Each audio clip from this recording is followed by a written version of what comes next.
Ingat kecelakaan di pabrik karoseri Cikarang tahun lalu? Waktu itu, seorang operator kehilangan 4 jari karena mesin tekuk plat. Yang katanya sih baik-baik aja. Kejadian ini sempat ramai banget di grup WhatsApp kita semua.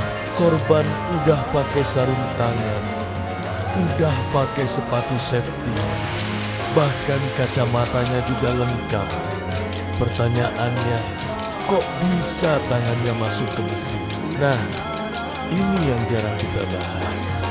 Alat pelindung diri atau APD itu cuma lapisan terakhir, bro.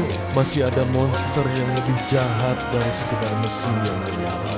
Monster ini bersembunyi di titik-titik yang bahkan supervisor paling senior pun kadang-kadang lupa. Sekarang, coba deh perhatiin mesin tekuk atau mesin pres yang ada di sebelah.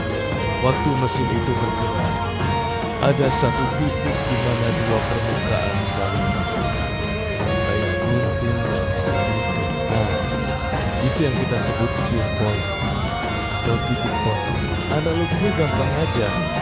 Bayangin lo lagi motong tahu bulat pakai gunting. Nah, jari lo itu tahu bulatnya. Mau lo pakai APD lengkap kayak gimana pun, tahu bulatnya tetap aja bakal gepeng kalau kena gunting kan. Itulah yang bikin celaka.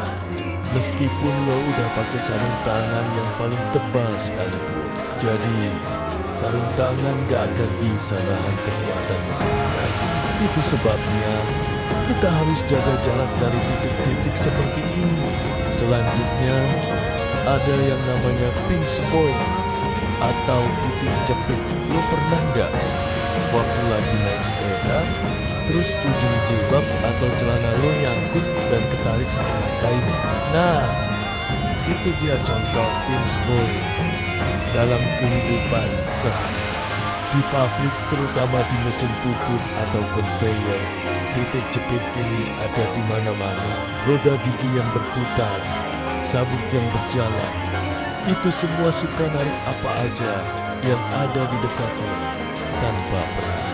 Bedanya, kalau di sepeda mungkin lo cuma jatuh doang, tapi di pabrik ini bisa narik lo masuk ke dalam mesin sampai nggak bisa ketolong. Baju, sarung tangan, atau bahkan rambut, semuanya bisa jadi sasaran empuk si titik jepit. Inilah kenapa kita selalu diingatkan untuk tidak memakai pakaian longgar atau perhiasan di area mesin berputar.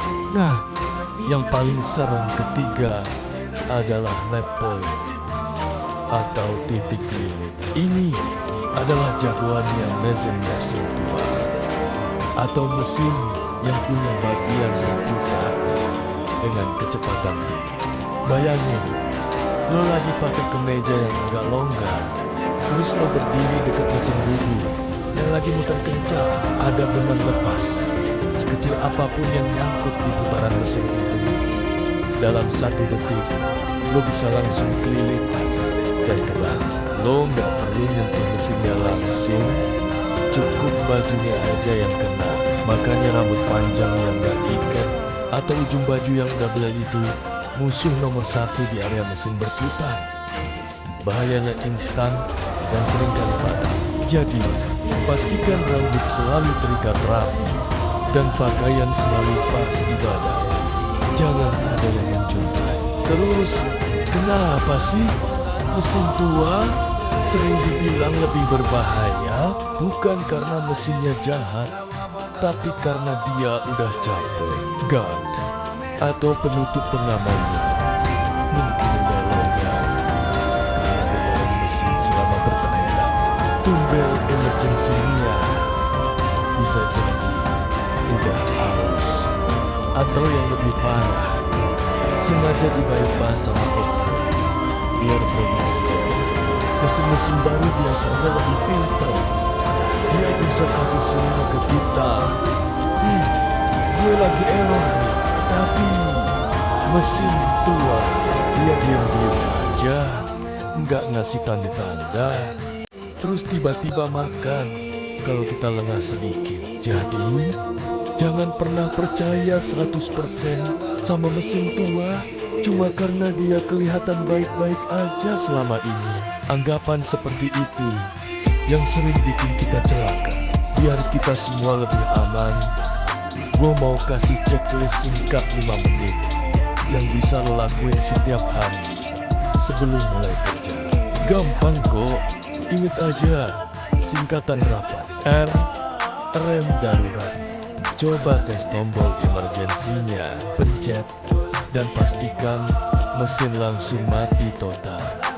Jangan cuma diliatin doang, tapi dites fungsinya. A, alat pelindung mesin. Pastikan guard atau penutup rantai, sabu atau roda gigi ada di tempatnya dan terpasang kencang. Jangan ada yang kendor atau dilepas.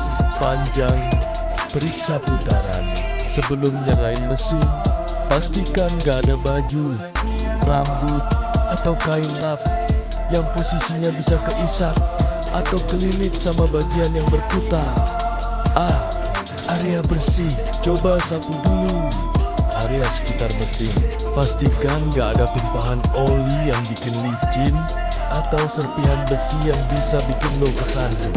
Lingkungan kerja yang bersih itu dasar dari keselamatan. Dan terakhir, tinggi teriak. Maksudnya, sebelum lo nyalain mesin, coba kasih kode atau teriakan ke teman di sebelahnya. Pastikan mereka tahu lo mau start mesin, jadi mereka juga bisa waspada. Komunikasi itu kunci. Jadi intinya, kerja aman itu bukan cuma soal lo pakai APD merek apa atau seberapa mahal sepatu safety lo. Bukan juga soal lo udah kerja 10 tahun dan merasa paling jago, tapi soal seberapa kenal lo sama musuh dalam selimut yang ada di mesin lo sendiri. Mengenali shear point, pinch point, dan red point adalah langkah pertama untuk pulang dengan selamat setiap hari. Nah, sekarang gua mau denger dari kalian. Lo punya pengalaman hampir celaka karena salah satu dari 3 titik maut tadi? Atau mungkin punya tips lain buat ngehindarin bahaya mesin? Ceritain di kolom komentar ya, biar kita semua bisa saling belajar dan jadi lebih waspada. Jangan lupa share video ini ke teman-teman pabrik lo yang lain. Terima kasih sudah nonton. Tetap waspada dan kerja aman.